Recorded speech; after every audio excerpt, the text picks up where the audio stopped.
please subscribe and don't forget to press the bell icon to get notified whenever we upload a new video. जोड़ना चाहता हूँ सिर्फ भारतीय राजनीति में नहीं, पूरी दुनिया की राजनीति में एक मोटे तौर पर यह देखा जाता है कि जो वैचारिक पक्ष रखते हैं, यानी जो आइडियोलॉग होते हैं, वो इम्प्लीमेंटर नहीं होते। गांधी एक विचार, नेहरू इम्प्लीमेंटर बने, कार्ल मार्क्स आइडियोलॉग थे, लेनिन, मैं अगर उसको ये कहता हूं कि वो आर्किटेक्ट था और एक बिल्डर होता है हमेशा। बाल ठाकरे हों, कभी मुख्यमंत्री नहीं बने, काशीराम, मैं उस कैटेगरी में था। वाजपेयी जी में ये अद्भुत क्षमता थी, दोनों थे। मैंने वो दौर देखा है, मैं खुद जेपी मूवमेंट में रहा हूँ और ये सौभाग्य मुझे मिला है कि ऐसी जब उसके बाद जब शुरू में रैलियाँ शुरू हुई थी और समाजवादी पार्टी और बीजेपी के भी जो इनके छात्र विंग थे, एबीवीपी और एसवाईएस, इनमें मेल हो गया था, इमरजेंसी लागू हो चुकी थी। खैर इमरजेंसी के पहले भी बीजेपी के लोग, चूँकि एंटी एस्टेब्लिशमेंट तेवर चल रहा था, तो जो गीत गाया जाता था, तिलक लगाने तुम्हें जमानों क्रांति द्वार पर आई है, उसका एक बहुत बढ़िया लाइन थी कि आओ कृषक श्रमिक नागरिकों इनकलाब का नारा दो, गुर्जन शिक्षक बुद्धिजीवियों अनुभव भरा सहारा दो, फिर देखें हम सत्ता कितनी बर्बर है, बहुराई है। वाजपेयी जी भी और जेपी जी को भी एकदम उस पर भाव विभोर होकर के झूमते देखा गया। तो वाजपेयी जी में अद्भुत था कि वो एक आइडियोलॉग थे अपनी पार्टी के, जनसंघ की स्थापना से लेकर के, मतलब शुरुआत से लेकर के बीजेपी की जो स्थापना वाजपेयी जी एक तरह से रहे, वाजपेयी आडवाणी जी, और ये खुद प्रधानमंत्री भी बने। और देखिए, हमेशा एक दार्शनिक ने कहा है कि क्रांतिकारी हमेशा सपनों में जीता है। सारी नदियां हिंदुस्तान की एक हो जाएंगी, ये वाजपेयी जी जानते थे कि उनके जीवन काल में संभव नहीं है, लेकिन कितना बड़ा सपना देखना। जैसे कभी माओ ने चाइना में कहा था लॉन्ग मार्च, वो जानता था कि पहाड़ लांघ पाना मुश्किल है, लेकिन एक नारा दिया और लोग लांघ गए। चांगहाई शेख के खिलाफ इतना बड़ा, तो ये बहुत कम लोगों में होता है कि आप आइडियोलॉग भी हों और आप इम्प्लीमेंटर भी हों, आप आर्किटेक्ट भी हों, आप बिल्डर भी हों। वाजपेयी जी में ये गुण अनोखा था। बिल्कुल, बहुत बड़ी बात, बहुत अच्छा आपने इसको एनालाइज किया। मेरे साथ स्टूडियो में डॉक्टर सौरभ मालवीय भी इस वक्त जुड़ गए हैं। वाजपेयी जी के ऊपर किताब लिखी है सौरभ जी ने, भारतीय जनता पार्टी से जुड़े रहे हैं, राष्ट्रवादी पत्रकारिता के शिखर पुरुष अटल बिहारी वाजपेयी उनकी किताब का नाम है। डॉक्टर मालवीय, मैं आपसे पूछूंगा, लेकिन उसके पहले एक बार मैं, क्योंकि हम जो बातचीत कर रहे हैं, मैं शेष जी की एक टिप्पणी ज़रूर चाहूँगा। 2004 में शेष जी जब भारतीय जनता पार्टी चुनाव हार गई, वाजपेयी जी प्रधानमंत्री होते हुए चुनाव हार गए, जो कि किसी ने नहीं सोचा था। शाइनिंग इंडिया कैंपेन में शाइन नहीं कर पाई बीजेपी। उस दौर में भी वाजपेयी जी ने, जब तक वो संसद में आते रहे, 2004 से लेकर मेरे ख्याल से 6 तक, उन्होंने 2 साल संसद में आए हैं। तबीयत ख़राब हो गई थी, चलने में तकलीफ़ थी, सहारा लेकर चलते थे, पर संसद में आकर बैठते ज़रूर थे। बोलना कम कर दिया था उन दिनों में उन्होंने, भाषण नहीं होते थे। गेट नंबर 1 की बजाय गेट नंबर 11 से आते थे, क्योंकि एक में कई सीढ़ियाँ चढ़नी पड़ती हैं, तो तकलीफ़ थी। तो गेट नंबर 11 या 12 या 2 को प्रेफर करते थे, जहाँ से पास में पड़ता था।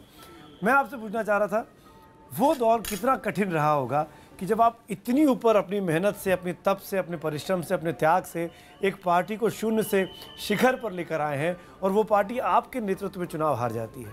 वो कितना कठिन उनके लिए रहा होगा, वो उनके होश आवाज़ के 2-2.5 साल। सुमित, याद करो, वो जब शाइनिंग इंडिया पर कैंपेन शुरू किया, हम जानते हैं कि प्रमोद महाजन उसके मुख्य आर्किटेक्ट थे, तो अब आप देखें पूरे कैंपेन में अटल जी की कहीं भी इंटरवेंशन नहीं दिखता। वो एकदम निर्लिप्त भाव से उसको शाइनिंग इंडिया होने दिया उन्होंने। लेकिन अटल जी को हमें लगता है कि ये अंदाज था, क्योंकि बाद में जैसे प्रभाष जी ने उनसे एक बार पूछा पार्लियामेंट में कि क्या से क्या हो गया, तो उनका जो था वही हो गया। वो जो अटल जी की बात है, तो जो था वो वही हो गया। मुझे लगता है कि उस शाइनिंग इंडिया के फेलियर से आडवाणी जी को ज़्यादा तकलीफ हुई थी, निश्चित रूप से ज़्यादा तकलीफ हुई थी। लेकिन अटल जी को तो ठीक है, उनका तो हो गया, वो तो चल पड़े थे। और इसलिए वो जो निर्लिप्त भाव, निष्प्रह भाव से जो उनकी पर्सनालिटी का मैंने आपसे अर्ज किया, जो अस्थायी भाव है, वो 2004 में भी बार बार दिखता था। और उसके बाद खैर तो बीमार हो गए, फिर सक्रिय जीवन धीरे धीरे उनका ख़त्म हो गया। लेकिन जिस तरह से उन्होंने आडवाणी जी को आगे किया, आप याद करिए कि 1996 में या 95 में आडवाणी जी इनके सहायक के रूप में आए थे सन 57 में, और आडवाणी जी इनके साथ रहे। और आडवाणी जी को 73 में इन्होंने बड़े बड़े सूरमाओं का विरोध करके अध्यक्ष बनवाया था पार्टी का, अपने बाद अपने उनको अध्यक्ष बनवा दिया था जनसंघ का, आडवाणी जी को। और आडवाणी जी को राष्ट्रीय फलक पे उसी के साथ आए, वो उनको अध्यक्ष बनाया इन्होंने। और आडवाणी जी ने जितना इन लोगों में जो कम्युनिकेशन थे, संवाद की स्थिति थी, तमाम लोग कहते थे ये उनमें है, आडवाणी गुट, वाजपेयी गुट, लेकिन जो उभर के आया, हमने भी 10 बार आडवाणी गुट और वाजपेयी गुट लिखा है, लेकिन लगता था कि ये तो बेवकूफ़ी हो गई, क्योंकि बम्बई में गोवा में जिस तरीके से आडवाणी जी ने अटल जी को 1995 में प्रोजेक्ट कर दिया था कि हमारे प्रधानमंत्री यही होंगे, और 96 में प्रधानमंत्री 98 में हुए, तो वो जो उनकी पर्सनालिटी में आडवाणी जी का जो तत्व है, बिल्कुल, यानी शुरू में दीनदयाल जी ने, नाना जी ने मुझे बताया था वहाँ कि भाई अटल जी को वो वक्ता, फेस मानते थे और इनको संगठक मानते थे आडवाणी जी को। आपको याद होगा, शायद उसी को ट्रांसलेट गोविंदाचार्य ने कर दिया था। अटल जी उनके खिलाफ एक शब्द नहीं बोला, तरीके से मुखौटा, बहुत क्रूर तरीके से कह दिया था। लेकिन उसके बाद तो फिर पार्टी के जो इथॉस है, क्योंकि अटल जी उस वक्त तक स्वीकार्य नेता पार्टी के थे, और धीरे धीरे करके इमीडिएट एक्शन इस पार्टी में नहीं होता, पहले नहीं होता था, तो हम नहीं जानते, लेकिन धीरे धीरे उनका चरण हुआ, वो मेन स्ट्रीम से अलग हुए, उनके अपने जो भी तरीके हैं। तो वो जो इन लोगों का जो, हमें तो इन दोनों की जो दोस्ती है वो बहुत ही हांट करती है कभी कभी, कि 60-65 साल लगातार एक साथ की तरह, और इतनी तो परछाई भी साथ नहीं रहती। अच्छा, कहीं एक बार भी आप पूरा का पूरा देख लें, न कभी आडवाणी जी ने न कभी अटल जी ने खंडन नहीं किया, बिल्कुल एक दूसरे की बातों को काटा नहीं भाई, ठीक, परस्पर विश्वास वो चलता रहा। और 1977 में सूचना प्रसारण मंत्री थे, ये हमको मालूम है, हमारे यहाँ से एक हमारे रिश्तेदार जीत के आए थे अमेठी से, बड़ी भारी भारी मूछें थी उनकी, इनके जो सहायक हैं वो शिव कुमार जी, उसी तरह की मूछें आज भी ऐसी हो लगभग, इनकी तो उन दिनों काली थी, उनकी भी इनकी भी। तो ये गए अटल जी के पास कि हमको मंत्री बनवा दो, पता नहीं कहना चाहिए कि नहीं, लेकिन वो मस्त आदमी थे, हम भी उनके साथ गए थे जी। तो अटल जी ने कहा कि क्यों मंत्री बनना है, मूछें बड़ी हैं, इनकी मूछें तो तुमसे भी बड़ी और हाँ हो गया, क्योंकि पहली बार आप जीत के आए हैं और आपको मंत्री बनना है। अब वो जाहिर है वो उतने गंभीर भी नहीं थे, तो इस तरह की जो बातें हैं वो छोटे छोटे मेमोरीज हैं जो याद ये इतने किस्से हैं, जो लोग वाजपेयी जी से मिले हैं उनके पास किस्से हैं, जो लोग वाजपेयी जी से नहीं मिले हैं उनके पास सुने सुनाए किस्से हैं। किस्सों की कोई कमी नहीं है, क्योंकि आज के इतिहास में हम सब के बहुत करीब रहे वाजपेयी जी। हम लोग तो विचारधारा से भले ही एक ना हो, लेकिन युग पुरुष के तौर पर, भारत के प्रधानमंत्री के तौर पर, भारत के नीतिगत फैसले लेने वाले विचारक के तौर पर, उनको बहुत बड़े नेता के तौर पर हिंदुस्तान की मॉडर्न राजनीति में माना जाता है, और हम सब उस राजनीति के स्टूडेंट्स हैं। तो वाकई में उनकी छाप हम सब की किस्सों में, हम सब की बातों में सुनाई देती है। बीजेपी मुख्यालय की तस्वीर एक तरफ है, एक तरफ उस कॉन्वॉय की, काफिले की, जो वाजपेयी जी के पार्थिव देह को लेकर बीजेपी मुख्यालय की ओर आगे बढ़ रहा है। दीनदयाल उपाध्याय मार्ग पर बीजेपी मुख्यालय में खुद प्रधानमंत्री मोदी मौजूद हैं आगवानी के लिए, वाजपेयी जी के लिए। पहली बार वाजपेयी जी दीनदयाल उपाध्याय मार्ग के बीजेपी के इस नए मुख्यालय में आ रहे हैं, वो भी अपने आत्मा को त्याग कर, सिर्फ उनका देह, उनका शरीर, पार्थिव शरीर यहाँ पहुँच रहा है। ये भी समय की कैसी विडंबना है, अपनी ही पार्टी के, जिसको उन्होंने बनाया, पोसा, बड़ा किया, उसके इस नए दफ्तर को वो जीवित रहते कभी नहीं देख पाए। आज जब आ रहे हैं तो मृत शरीर के तौर पर। डॉक्टर सौरभ मालवीय, ये तस्वीरों में मैं आपको दिखा रहा हूँ, मोदी जी, अमित शाह जी, रामलाल जी, योगी जी, राम नायक जी, सब लोग खड़े हैं गेट पर, इंतज़ार है उस पार्थिव शरीर के यहाँ पहुँचने का। अंतिम यात्रा पर निकले हुए हैं वाजपेयी जी, अपनी दूर और बहुत दूर की इस अंतिम यात्रा में। डॉक्टर सौरभ मालवीय, स्वागत है आपका। कैसे याद करना चाहेंगे? आपने तो बहुत करीब से देखा, जाना, समझा। आप बीजेपी मुख्यालय में हुआ करते थे, मुझे याद है, तब वाजपेयी जी प्रधानमंत्री थे।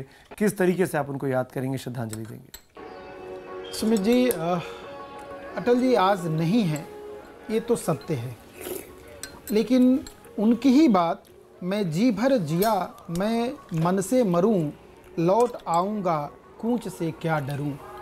ये अटल जी कहते हैं।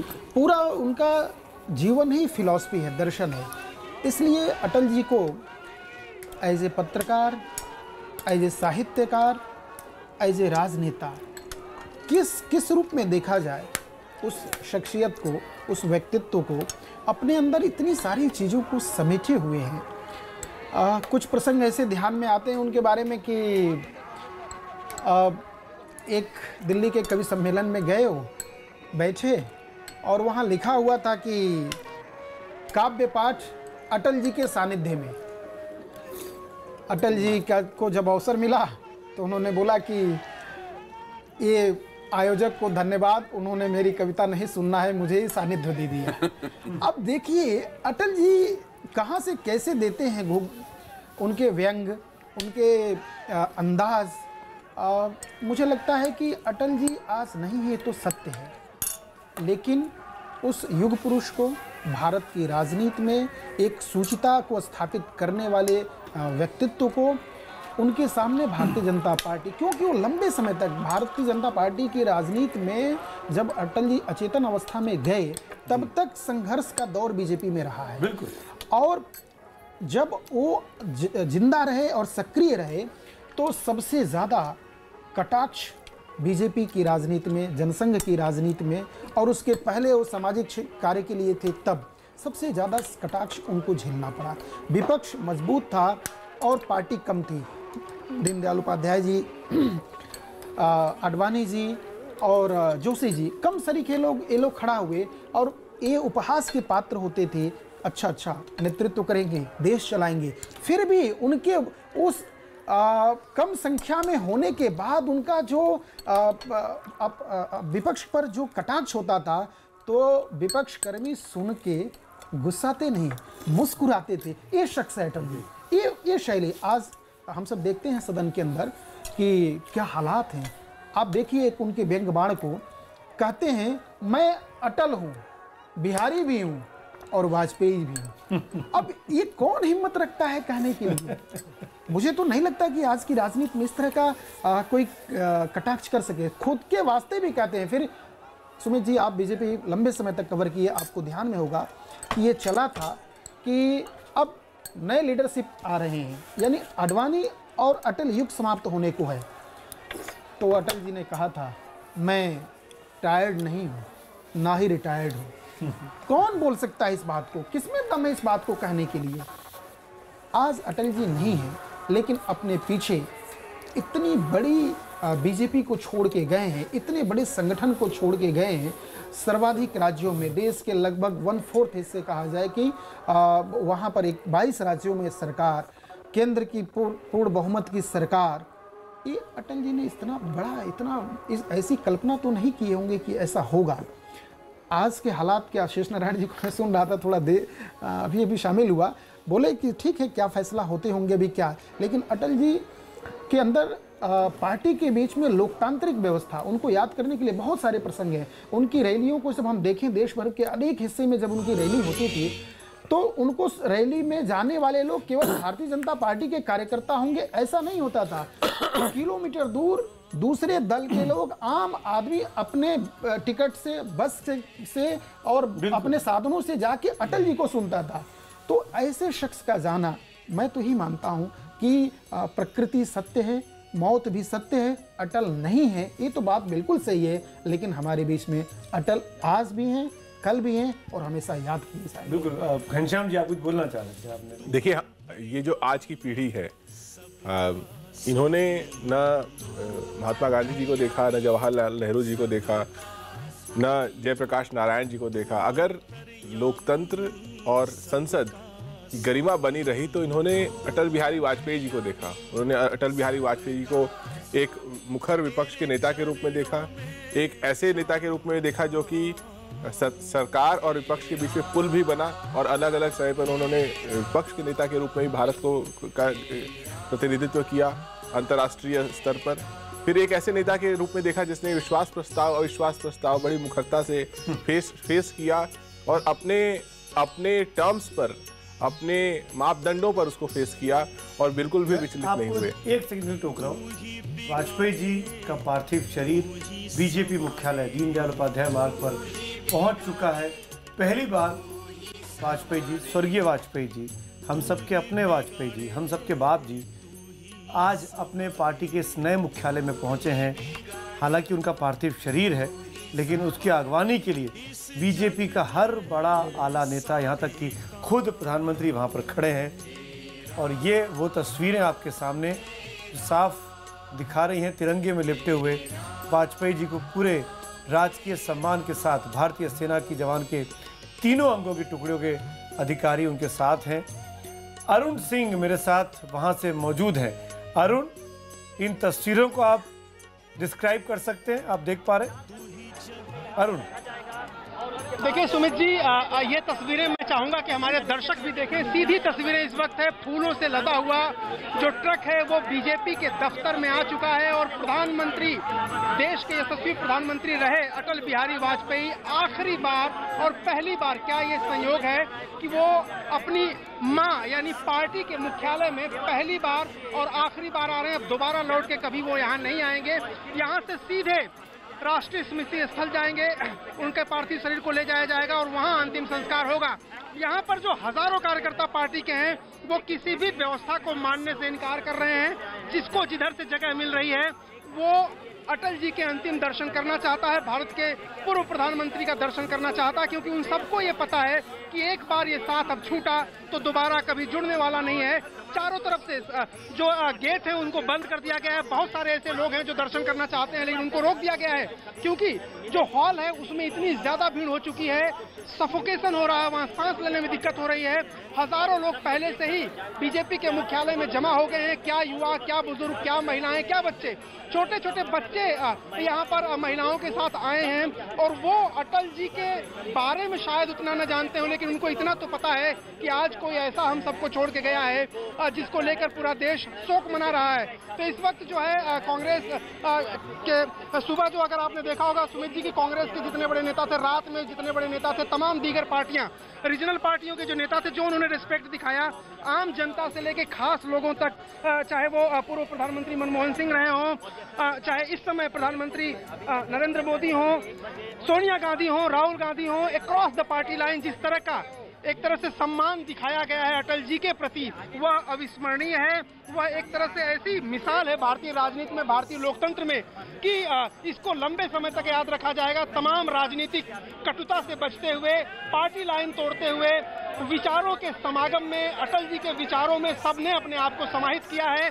और उसकी एक बादगी यहाँ पर जो महासमुद्र दिखाई दे रहा है, जो दर्शक तस्वीर देख रहे हैं इस पार, उनको ये बताना बहुत ज़रूरी है कि अटल जी के इस पार्थिव शरीर को, जो कि तिरंगे में लिपटा हुआ है, भारत का राष्ट्रीय ध्वज, उसमें सेना के तीनों अंगों के जवान अपने कंधा देते हुए इस गन कैरेज में उनको लाया गया है। भारतीय सेना की गाड़ी, उस गन कैरेज से उनको उतारा जा रहा है पार्थिव शरीर को, और बीजेपी मुख्यालय के अंदर उस चिन्हित जगह पर रखा जाएगा जहां पर अंतिम नमन का, अंतिम प्रणाम का सिलसिला शुरू होगा। और आप देख सकते हैं इन लाइव तस्वीरों में प्रधानमंत्री मोदी वहीं मौजूद हैं, बीजेपी अध्यक्ष अमित शाह मौजूद हैं, गृह मंत्री राजनाथ सिंह मौजूद हैं, बीजेपी के तमाम आला नेता दिखाई दे रहे हैं। सेना के अधिकारी अपने कंधों पर ले जाते हुए, राजकीय सम्मान में यही होता है, अंतिम यात्रा का ध्यान पूरी तरीके से,